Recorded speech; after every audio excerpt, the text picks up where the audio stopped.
Bonjour mesdames et bonjour messieurs, très content, très heureux de vous retrouver encore une fois sur les antennes de la radio et télévision Héritage. Au sommaire de ce carrefour de sport, l'INAFoot Ligue 1 phase classique groupe B, l'OC Renaissance lance sa saison par une victoire devant l'AC Kouya, 2 buts contre 1.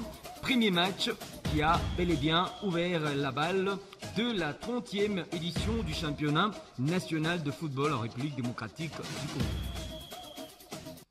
Sur ce plateau, rapidement, j'aimerais dire bonjour et bienvenue à vous, chers confrères. Je commence avec Jean-Claude Sefou Sadiki. Bienvenue, mon frère.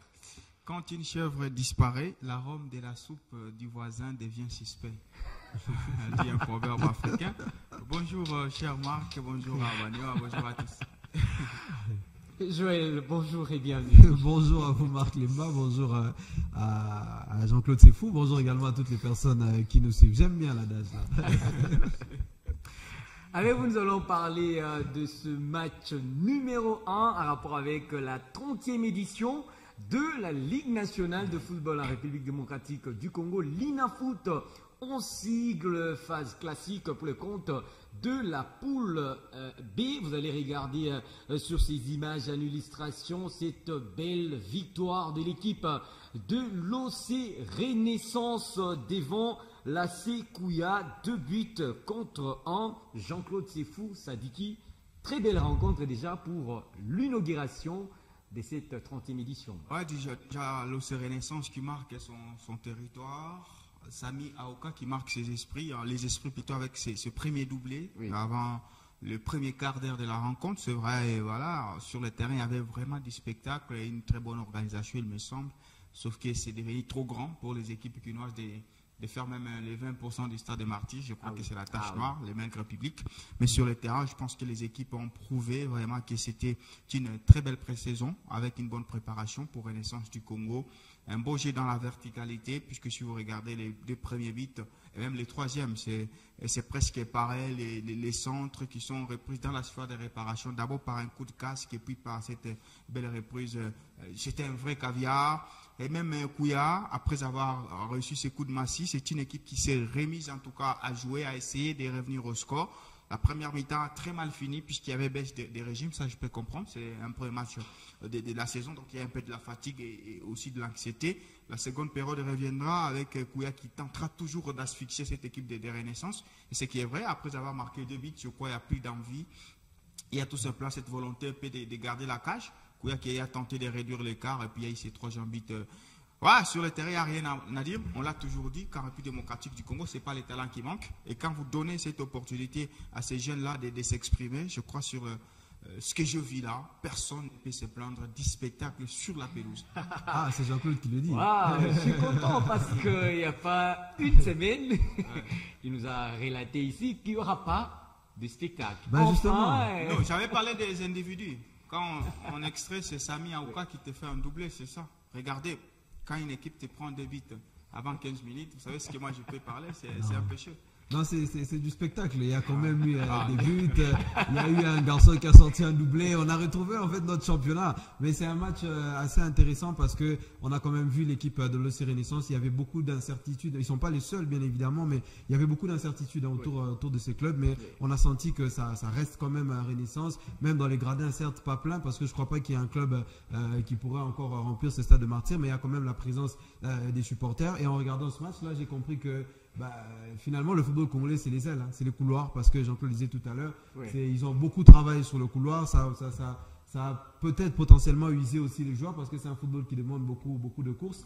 Et du côté de Kouya, il y a encore des choses à retravailler, il y a encore beaucoup de failles du côté de cette défense de l'AC Kouya, mais ils auront le temps bien évidemment de pouvoir se réajuster. C'est un premier match, on sait que Kouya ne va jamais jouer les têtes d'affiche de ce championnat, donc il faudrait pour cette équipe entrer un petit peu dans les bains pour pouvoir bien démarrer le championnat, mais ça commence bien pour l'OC Renaissance et on ne peut qu'attendre un deuxième match pour pouvoir véritablement voir à quoi va ressembler cette équipe cette saison. Et puis il y a un bon contenu, notamment celui qui a les doubleurs d'hier, et puis vous avez un bon gardien, Jackson Lunanga, il a de l'expérience, je crois qu'il est passé presque partout.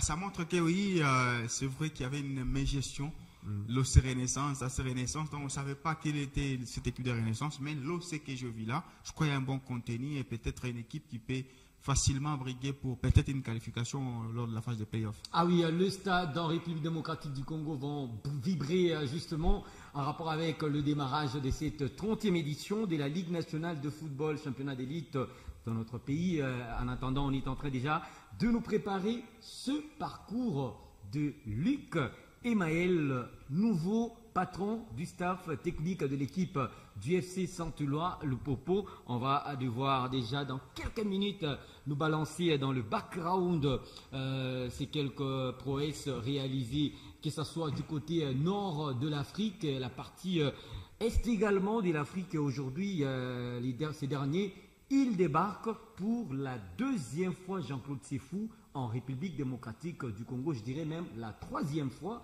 parce qu'avant, il y avait Vita Club et l'équipe des Aigles du Congo. Ouais, ce qu'il faut reconnaître, c'est qu'il a un parcours long comme les bras. Hein. Il est passé justement partout. D'abord, il est détenteur d'une licence IFA Pro. Donc aujourd'hui, c'est un entraîneur qui peut s'asseoir sur n'importe quel banc, que ce soit en Afrique comme en Europe, puisqu'il détient cette licence-là. Pour ce qui est des titres, voilà, en 2011 plutôt, il gagne les titres du champion du Gabon avec Missile FC. Ça, c'est son premier trophée. En 2014, avec Rayon Sport, il finit vice-champion du championnat rwandais.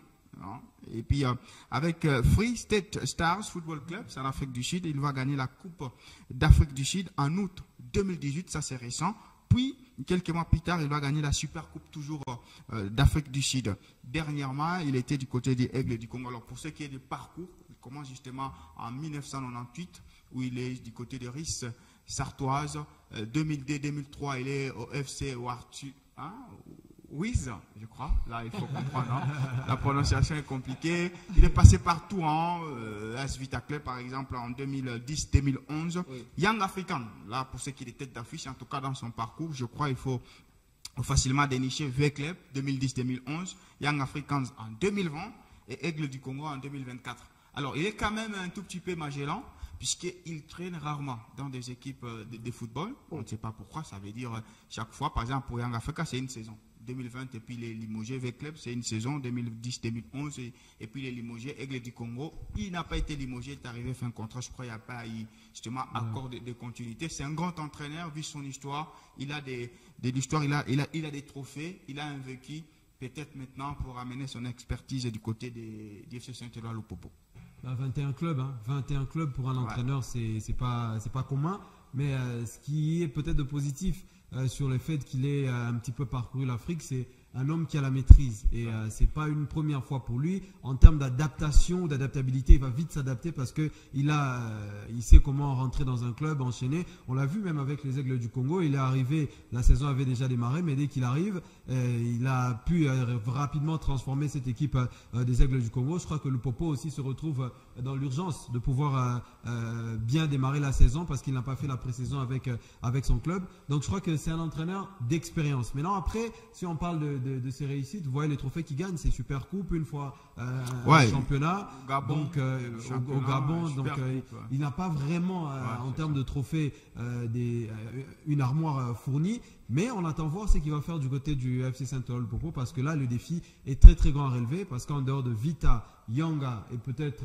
le stade tunisien ou peut-être El Merir en 2016, il n'a pas coaché un club de très haut niveau. On écoute Luc Emaël, il était là devant la presse lors de ce rendez-vous avant la rencontre qui mettra aux prises l'équipe du FC Saint-Éloi Lupopo, celle de l'IS Tchinkunku, c'est dimanche à partir de 15h30 au stade Frédéric Ekibassa à Maliba. Et également toutes les personnes qui ont participé à cette arrivée. Et je remercie aussi des joueurs qui, depuis que je suis arrivé, se donnent corps et âme à l'entraînement pour s'adapter à mes méthodes d'entraînement. Et moi aussi, je m'adapte à eux. Bien entendu, je connais la plupart des joueurs qui ont joué l'année dernière. Ceux-là, je les connais par cœur. Les quelques nouveaux qui viennent de division inférieure, eux, je ne les connais pas. J'espère que les supporters vont venir en nombre, car j'adore quand il y a du public et j'estime que le football sans public, c'est pas du football.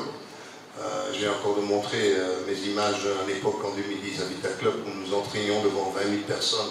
Il y avait 80 000 personnes au au stade, 70 000, 80 000, 60 000. C'est vrai que ça met de la pression, mais au moins ça met de l'ambiance aussi, et notamment en Coupe d'Afrique ici.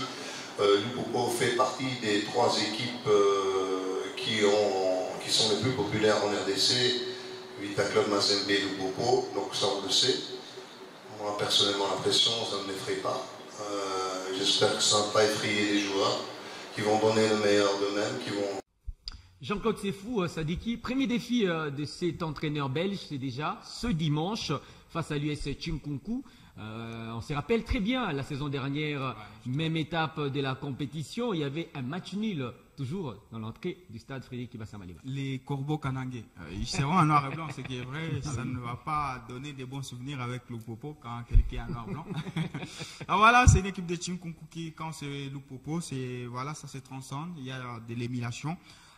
D'après les infos qui remontent du front, c'est une équipe qui a connu également une bonne préparation. Déjà, elle est déjà très bien assidue. C'est pas les Chinkunku la saison dernière où on avait par moi 6 joueurs qui sont chassés à l'hôtel. Non, cette saison, le groupe est au complet avec une très bonne organisation, un président qui veut vraiment quelque chose. Et pour moi, pour une fois, une petite parenthèse, je dois quand même féliciter les nouveaux visages des clubs du centre du pays. Okay. La saison dernière, l'image qui nous a été présentée a été tout simplement nauséabonde. Ouais. Mais cette saison, du côté des Malolé, Chinkunku, Sangaba Lende, vous sentez qu'il y a un petit nouveau vent. Et ça, c'est ce qu'on demandait. Et pour le Popo, je crois, Ali Kemael, lui, a déniché la grande faiblesse. C'était déjà les manques des latérales droits. Je crois qu'on a cherché notre ami... Issa Mapeko, oui. Il peut faire les nécessaires puisque c'est quand même un petit concours, ça ne te demande pas beaucoup d'efforts défensifs dans ce genre de match, il peut être important.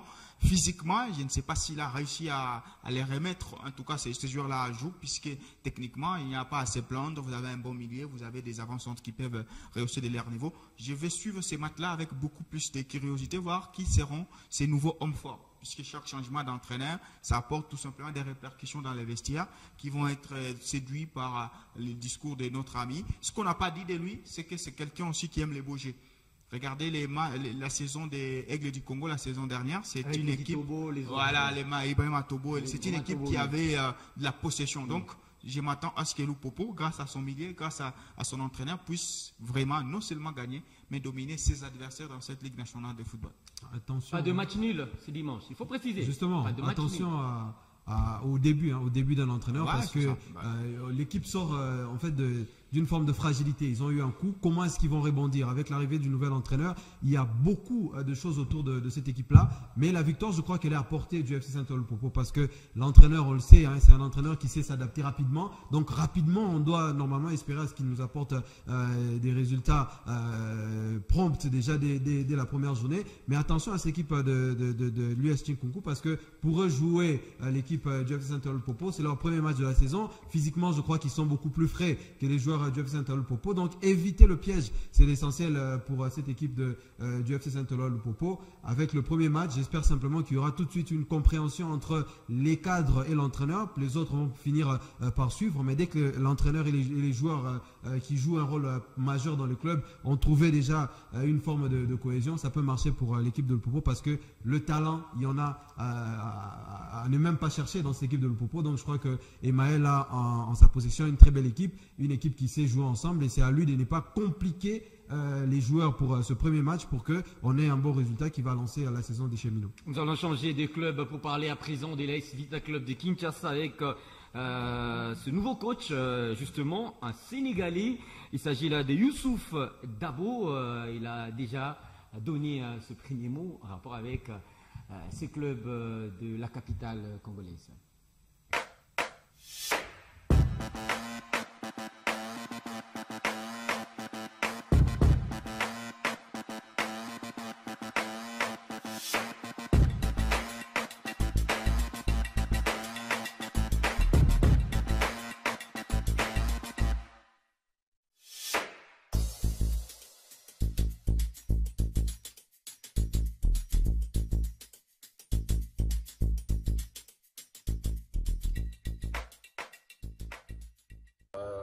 Bonjour déjà à tous. Je me sens bien, je me sens très bien, parce que comme j'ai l'habitude de le dire,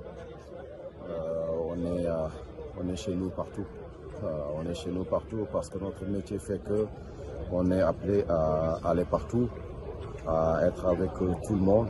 Et depuis que je suis arrivé, j'ai vu beaucoup de personnes qui travaillent avec le club ou qui sont sympathisants du club. Et voilà, j'ai eu de bons mots avec eux, ils m'ont souhaité la bienvenue, donc je me sens chez moi. J'ai vu des joueurs concentrés, impliqués.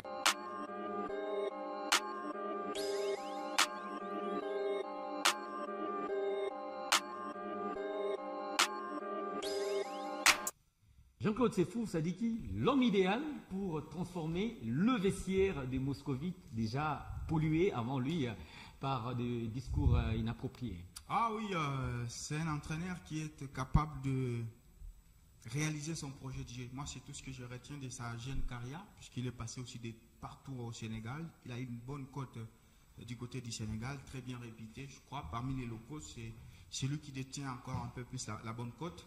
Récemment, il vient du FC Azam, où il a joué la Ligue des Champions éliminé par APR. C'est ce qui a conduit son limogeage. Et du coup, quand il débarque à Azam, il essaie de mettre en place un projet de jeu. L'équipe d'Azam était très possessive et l'équipe d'Azam a réussi pour une fois à déclasser l'équipe de Simba. Simba joue la Coupe de la Confédération puisqu'il y a eu Youssouf Dabo avec Azam qui ont pris la deuxième place puisqu'ils ne pouvaient pas rivaliser face à Young Africans. Donc il y a cette souplesse-là d'arriver dans un endroit et d'implanter justement sa philosophie. Sauf qu'il y a quand même des contextes différents. Il arrive à Azam, il ne trouve rien. C'est une équipe d'Azam qui est anonyme, qui n'a aucune histoire. Sauf qu'avec Vita Club, il y a déjà une grande institution, des fans très exigeants. Donc c'est juste ces changements-là auxquels moi je veux maintenant les juger. Est-ce que tout d'un coup il va nous faire de la magie? Non. Il va essayer un peu de commencer à corriger quelques erreurs. On sait que physiquement, moi je l'ai dit, l'équipe de Vita Club n'était pas prête. Et là, il a trouvé Roy Chungu, qui commençait à faire quelque chose. Et puis, tactiquement, il va commencer petit à petit à rôder certains joueurs. Je m'attends à ce que certains jeunes qui sont dans cette équipe de Vita Club là puissent prendre du pouvoir. Donc, tout de suite, là, moi, je ne vais pas l'attendre face à Bukavu Dawa. Ça sera l'orgueil de Vita qui va jouer. Mais tactique, Youssouf Dabo, non, il faut attendre un peu. Mais avec ce changement-là, ça colmate un peu les brèches pour faire en sorte que tout le vestiaire fédère autour d'un seul homme, et ça c'était très important. Malgré l'âge, quand même, il a une expérience avec l'Afrique. Oui, parce que c'est un entraîneur qui a passé ses classes. C'est un entraîneur qui a commencé, il a fait ses formations, il est passé, je crois qu'il est passé même du côté de Red Star en France, où il a passé vraiment ses classes, et il a été, je crois, finaliste de la CAN U20 en 2019 avec les Sénégalais, et il a gagné le championnat du Sénégal avec l'équipe de Tanguette quand il était entraîneur au Sénégal. Il a gagné le championnat, et aujourd'hui, comme Jean-Claude le disait avec Azam, il a pu justement créer quelque chose avec cette équipe qui de base était une équipe qui n'avait pas de sous-bassement, et il a pu créer ça. C'est un entraîneur, c'est les entraîneurs New Look, c'est vraiment les entraîneurs de la nouvelle génération, beaucoup de diplômes, beaucoup de techniques et de tactiques dans leur façon de faire, et je crois que Dabo s'adapte parfaitement à Vita Club parce qu'il y a tout à refaire du côté de Vita Club, et ces genres d'entraîneurs-là, c'est un peu du Wadou, je crois. Il va venir essayer d'implanter un nouveau style, un nouveau souffle. On espère que ça va marcher pour lui parce qu'il a une bonne expérience. On peut se baser sur ça et ça va le pousser à réussir du côté de l'AS Vita Club. C'est pour moi l'homme idéal. Ce qu'il dit, c'est bien. Pour moi, j'ai le qualifié. Je sais peut-être que ça serait une faute en français, mais c'est parmi les entraîneurs cérébraux, les entraîneurs qui font mal à la tête. Ouais. Lui-même, il se fait mal parce qu'il réfléchit. Il va demander à un latéral d'être au milieu de terrain. Il va demander à un milieu de terrain de ne plus monter. Il va demander. C'est ça, en fait. C'est un peu des Rolandin Mkwena, des lancers de ma mélodie. Ils essaient d'inventer. Tu vois, quand tu regardes la mine, c'est classique. 4-3-3, et oui, il s'assure, mais il améliore les joueurs. Mais avec ce genre d'entraîneur, ben, c'est un peu magique, 3-5-D, 3-4-D. Donc c'est un peu ça. Donc Vita Club doit s'adapter à cette mutation-là. C'est le nouveau monde que l'équipe va découvrir, et ça colle bien puisqu'il y a quand même un nouveau projet. À moins de 60 jours du démarrage de la Coupe d'Afrique des Nations de handball senior dames, le président de la FEAND, Amos Mbayo, a échangé avec la presse sur plusieurs points concernant l'organisation des 7 messes africaines de la balle à 7 mètres. Je vous prie d'ailleurs de le suivre dans cet extrait. En ce qui concerne la cérémonie d'ouverture et de clôture, nous sommes obligés de travailler avec une agence qui avait travaillé avec M. Isidore par rapport à l'ouverture et à la clôture des Jeux africains.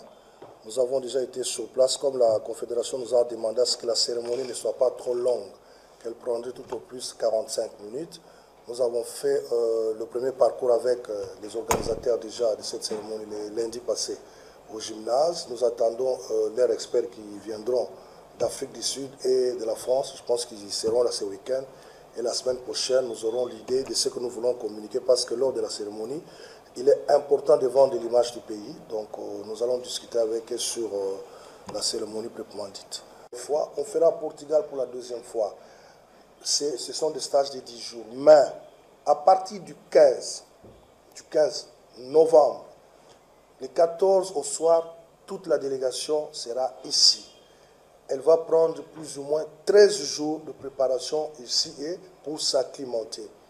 Aujourd'hui, il y a aussi un problème d'adversaires qui se valent. Parce qu'aujourd'hui, si cette équipe vient s'entraîner ici, elle va bien s'entraîner, mais il n'y aura pas de rencontre pour évaluer les niveaux. C'est comme ça que nous avons souhaité jouer avec les équipes qui sont largement supérieures à nous. Ça sera mieux d'évaluer notre niveau de performance.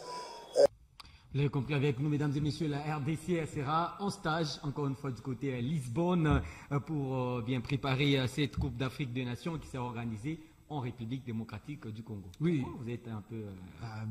Déjà, c'est le premier. Hein. On est quand même fiers de ça parce que la RDC va recevoir l'Afrique dans une compétition officielle. Sauf que pour moi, je trouve que est-ce utile d'emmener l'équipe forcément très loin au Portugal pour pouvoir faire cette préparation. Il nous parle de la manque d'adversité qu'il y a au sein du pays. Il aurait peut-être pu aller, je sais pas moi, à Brazzaville, il aurait pu aller au Gabon pour préparer son équipe en termes de climat aussi, trouver un environnement propice pour les joueuses, mais ils ont choisi le Portugal. Je me pose des questions. Non, il y a plusieurs pays. Il y a l'Égypte, il y a le Sénégal. Par rapport avec l'effectif de la RDC, sont des joueuses qui évoluent en Europe. Non, ils doivent aussi s'adapter à ce qui se passe en Afrique. Pour moi, se préparer en Afrique aurait été l'idéal. Pour moi, je trouve que c'est de la poudre aux yeux, c'est maquiller une fausse réalité. La préparation, c'est d'abord les cadres. C'est ce que les gens oublient. Quand tu vois une équipe se déplacer pour aller s'entraîner ailleurs, c'est pas pour rien. C'est d'abord un cadre. Est-ce forcément le Portugal qui offre le seul cadre? On a des bons cadres en Afrique du Sud. Il y a des bons cadres en Égypte. Pourquoi forcément le Portugal? Au Portugal, les joueuses évoluent en Europe et là, c'est un cadre de préparation idéal. Ils vont revenir. Pourquoi ne pas faire déplacer des clubs ici en RDC? Il y a quel club qui fonctionne en RDC? C'est pas le football. Non, ils peuvent venir. Même des sabres, rappelez-vous. Ils partent souvent du côté du Moyen-Orient. C'est pas possible. Des sabres, elle a snobé le stage avec les joueurs locaux. Non, c'est pas encouragé. D'abord, la préparation est encouragée. Merci à vous, Joël Vané. Merci Marc Lebas, merci à toutes les personnes qui merci également à vous. Le sentiment sportif. Ah oui, mesdames et messieurs, nous allons nous tous prendre la direction des différents stades en République démocratique du Congo pour ce rendez-vous de la première journée de la Ligue nationale de football à ne pas rater ce dimanche au stade Kibasa Maliba, FC Central Lupopo, Chinkunku et puis à Kinshasa au stade des Martyrs, AS Vita Club, Bukavu Dawa. Au revoir et à la prochaine.